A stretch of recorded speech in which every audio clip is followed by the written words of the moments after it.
Samantala, tulad ng marami naniniwala ang mga taga-Caloocan na ninakawan ng panalo si Manny Pacquiao. Sa isa pong mall sa lungsod ng Caloocan, dismayado ang mga residente sa naging desisyon sa labanang Pacquiao. Mula naman kay George Bandola. Inakawan na naman ng panalo ang Pilipino. Paniwala mga taga-Caloocan na si Manny Pacquiao ang dapat manalo imbes na si Floyd the Money Mayweather Jr. Kita naman daw sa ipinakitang laban ni Pacman na siya ang sumusugod at nagpapakawala ng maraming suntok. Subalit tila ibang nakita ng mga judges na nagdesisyon para kay Mayweather.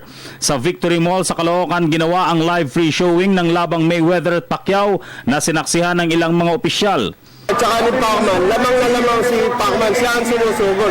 Dapat ang desisyon na Pacman ang panalo, hindi lang na napapagsak. Pacman pa rin, para sa atin, ang winner. Nabuhay ka, Pacman. Hindi pa rin, Pacquiao pa rin, hindi na maraming suntok. Pero natalo, ganun talaga. Sabi nga, dirty game. Tulad ng marami, nais na mga ito ang rematch. Para sa Telebisyon ng Bayan, George Bandola.